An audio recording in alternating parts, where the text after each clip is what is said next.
What's going on, everybody? Dogman Dan here. We are in Warframe. We're going to talk about the SARPA using the bullet dance stance. Hopefully you've checked out my little bullet dance video just to see how awesome that is. You can see a little bit here in the background anyway. I am going to talk about the SARPA where I'm at right now, pre-Forma, and discuss where I want to go post-Forma. Eventually I'll put the post-Forma build up once I've fully decided, because obviously between now and that point things can change as to what I'm using, elements and all that crap, but you know, just to give you some ideas of where I'm going with it, and for people that want to have some thoughts on how I play it. It is a slash damage weapon, very awesome, short range gunblade, small bursts, if you will. You can buy it in the marketplace for 175 platinum, or you can purchase the blueprint for 20,000 credits. It's going to cost an extra 20,000 credits.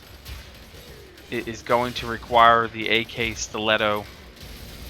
It is going to use 3,300 cryotic, 1,000 plastids, and 2 control modules to actually fully build this, which is not too bad. AK stiletto instead of, well, at least it's not like the AK stiletto prime. Could you imagine that? I'm sorry, wait, axe stiletto. I'm sorry, I'm saying it wrong. Some thoughts on it before I show you where I'm at. What's really nice about this is that your initial attack shot has a shot on it. Alright, initial. You don't have to go through your first attack animation before you get to the shot. So that's a really nice thing. I'm not trying to compare this to any other weapon, other gunblade like the Redeemer. I'll just give you some thoughts on the differences, but I don't like to compare weapons. Honestly, I think every weapon has its own advantages and disadvantages, and it's all in how you use it, how much fun you have with it, and whether you like it or not. It's that simple. So we got high slash damage on this, which makes it awesome. The charge attack is really quick to get on it. Moderate charge attack damage as well. You can attack enemies at range using this charge attack function. It builds up quick. It actually has an innate punch through on it, so that's one thing you don't have to worry about. It's actually it's silent as well, and pretty effective against the nullifier bubbles. The charged shot fires 2 bursts, making it effective against that bubble. So you can get through it pretty quick, which you will have seen in my bullet dance video and probably here in this background. Enemies hit by the shot have a chance to be stunned, and or enemies that are at close range will actually be ragdolled within a 4-meter range, which is pretty cool.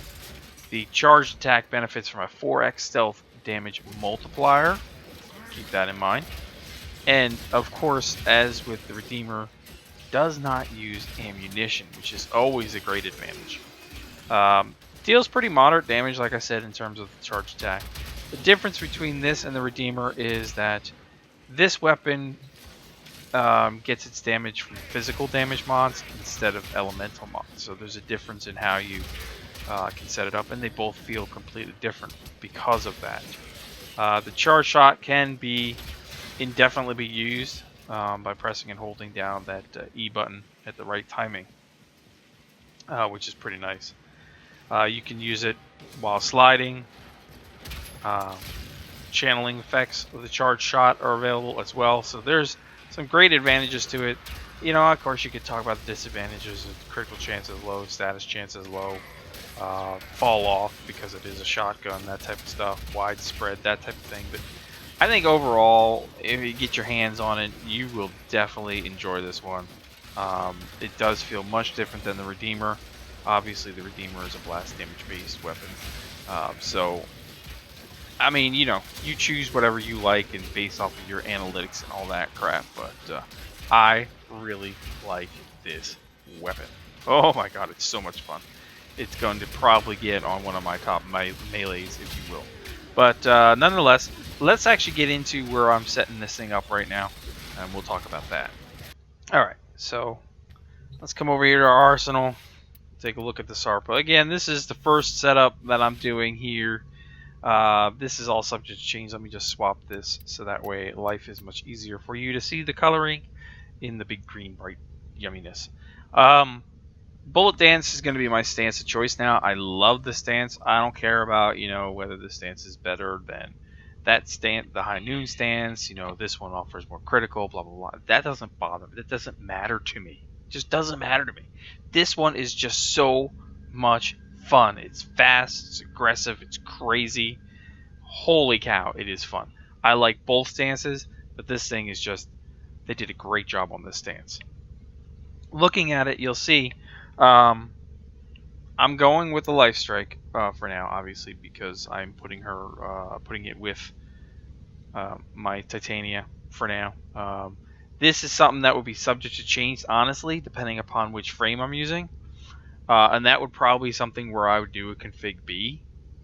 So if I'm using a different frame, so if I'm using something like, say, my Neza, where I have the ability to stay alive, or my Oberon, I have the ability to re-heal myself, I might not use Life Strike, and you guys will see that. That's pretty common in other setups that I do, because I don't necessarily need it. I've got the Warding Halo, or I've got my ability to, re-heal myself.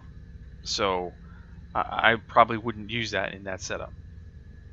Definitely, I'm going with, obviously, the Prime mods. And this is interesting, because with the new Endo, I was able to get this up to a 45 from a 0, and fully max out my prime pressure point with the 45k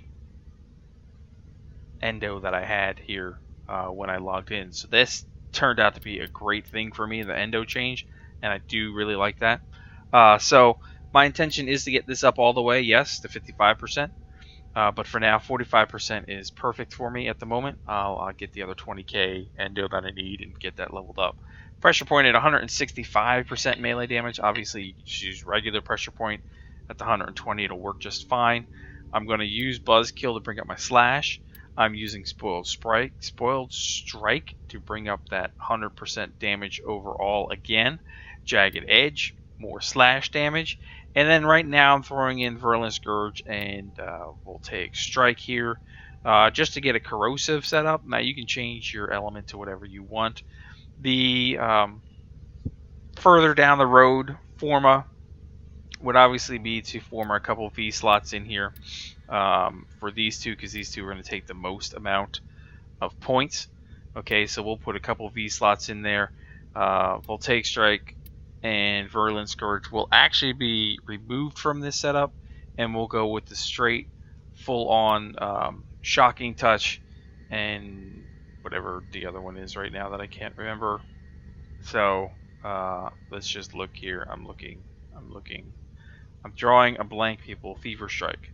So we'll go with the straight-up element mods on these two to fully increase our damage, and our numbers will get really, really beautiful as a result of doing that. Could I do that now? Can I show that? I could probably show that. Let me let's just see if we can figure out what these numbers would be. Let's take Life Strike off for now. Let's take Prime Fury off for the moment. Okay, take Virulent Scourge. We'll take Strike off here. We're going to add the Shocking Touch in just to see what our numbers would be. And we are going to add in our Fever Strike to see where our numbers get up to. There's where our numbers get up to. Some beautiful, beautiful numbers. 4,300 wall attack, spin attack, leap attack. But the important part here is a 500 plus slash and an almost 500 corrosive. If you go corrosive damage, you can obviously trade that off to anything that you'd really want to, but that alone is going to be nice. And of course, I've got that primed mod in here, Prime Fury, in the Life Strike. But there's still so much we could do with, if we didn't use Life Strike, we could utilize that point for something else. So it might be of interest for people to actually remove the D slot. The D slot has very limited capabilities in terms of things that you could really put in there depending upon what you're doing. So, but I think overall this is a nice setup, and like I said, this is where right now my thoughts are as to where I'm going to go. Okay,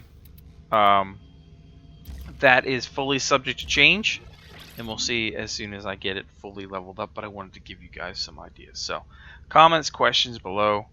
Thanks for tuning in, and I'll catch you guys soon.